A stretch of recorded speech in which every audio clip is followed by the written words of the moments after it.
hearing for the purpose of reviewing the truth in taxation hearing. So I need a motion and a second. I'll make a motion to open the truth in taxation hearing. And Joe Blozak seconds. Sorry, I need Craig Mixamiak. Yeah, Sorry. Craig and Joe. And then I need a roll call. Pam Kohlbacher, Yes. Craig Mixamiak, Yes. Dennis Moore, Yes. not Brian Mulhern, Joe Blozak, Yes. Ken Blackburn. Yes. Participants wishing to comment during this meeting had been directed by public notice posted and advertised for WebEx attendance instructions. No residents have contacted the district to attend remotely. Do board members have any questions or comments related to the provided levy assessing taxes to corporate purpose and for recreation fund and other park purposes of the Frankfurt Square Park District in Will and Cook County? Any questions from the board on any of the information provided to date? No. Not for me, no. No.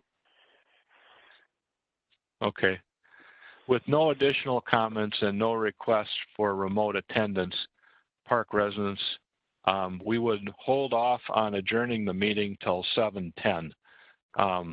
So we're kind of at an impasse now. So I would start part of my director's report just to kind of give you an overview until 7:10 when we'll go in and actually adjourn the public hearing if there's no other questions or comments related to the levy. No. Okay. In terms of the director's report, we just recently met, so I don't have a ton of new information related to what's going on with the park district. But maintenance has done yeoman's efforts to get everything put to bed.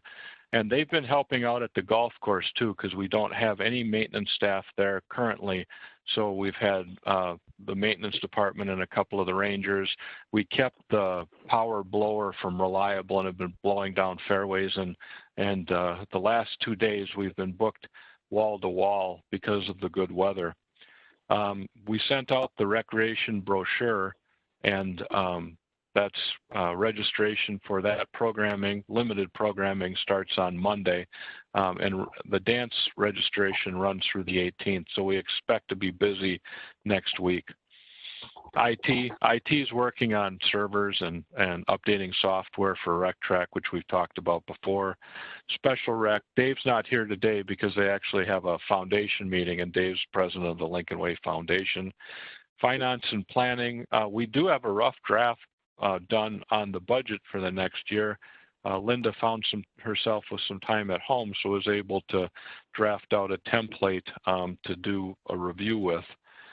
As I mentioned, the golf course is exceptionally busy with the last 2 days of tremendous weather. We were booked, pretty much all day long. The office, Bonnie and Linda will be in the office beginning next Monday, enabling the acceptance of nominating petitions for the position of Park Board Commissioner. That'll continue for, I think it's through the 14th through the 21st. If anyone has any questions related to that, please let me know. Risk management, we have our annual risk management conference is a week from yesterday, and that will be a remote meeting. They'll nominate officers, they'll approve a budget and do all those things that are annually completed. In terms of finance, next week is the big week. We're going to make the bond payment for all of our existing debt service, and so we transferred $850,000 out of our money market today, and we will make that payment next Tuesday in 6 different separate bond payments. That's actually being done kind of remotely.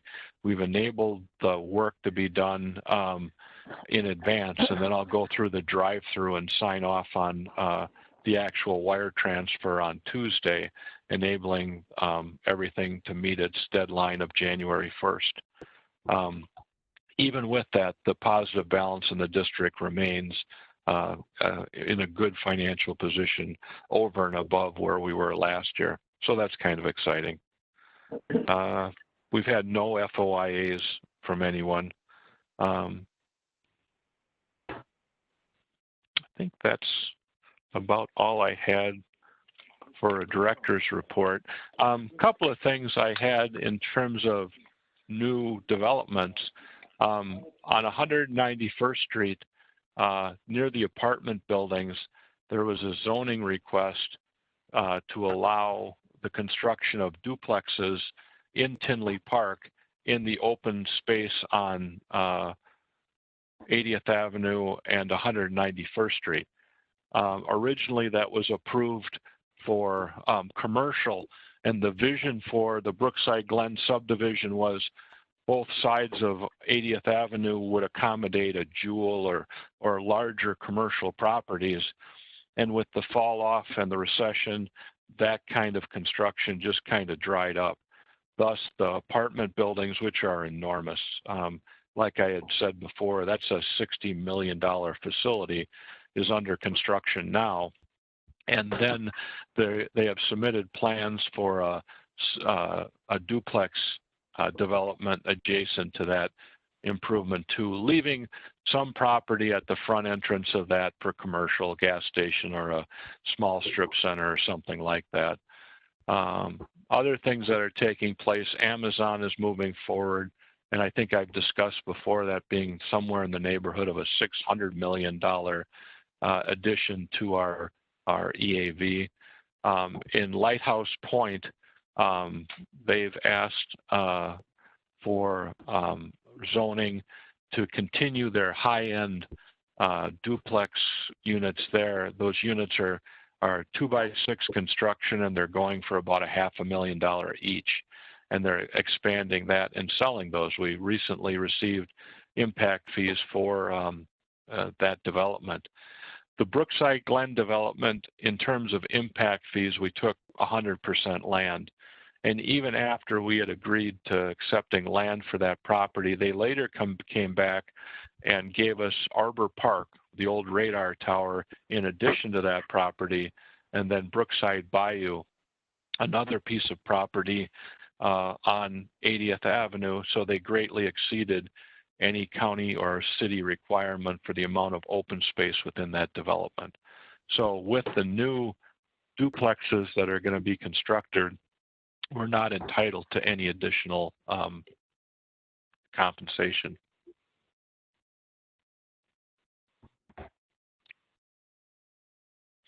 What else do we have going? The construction on 80th Avenue is complete. There is plans for the expansion of, not 80th Avenue, St. Francis Road.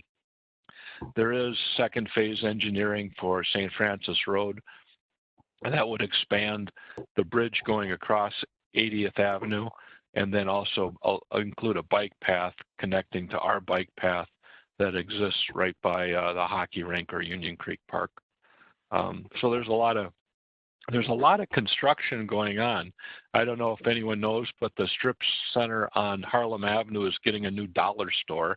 And it seems that there's some interest in that property now that Amazon is going across the street. Dimitri's Euros moved in, and there's been a couple of people looking into the old pizza place there too. So they're actually, finally, after that thing being built for many years, getting some occupancy there too. So that's kind of interesting. We've done our 10 minutes. We've received no requests for public comment. We had no questions or concerns voiced by the board. So I would request, with no additional comments and no requests for remote attendance by park residents, I would request a motion and a second to adjourn this public hearing. I'll make a Craig McSimiak will make a motion to adjourn the public hearing. Joe Vlosak, second. Linda, could I have a roll call? Pam Kovacker, Yes. Craig McSimiak, Yes. Dennis Moore, Yes. Joe Losek, Yes. Ken Blackburn. Yes. So the public hearing is complete. The recording will be turned off until 7:30 when we will call to order the park board meeting. Commissioners are welcome to stay online, or if you want to log off and log back on, feel free to do so that way too. I'll be online to answer any questions or visit if you want to. I'm sorry about this. At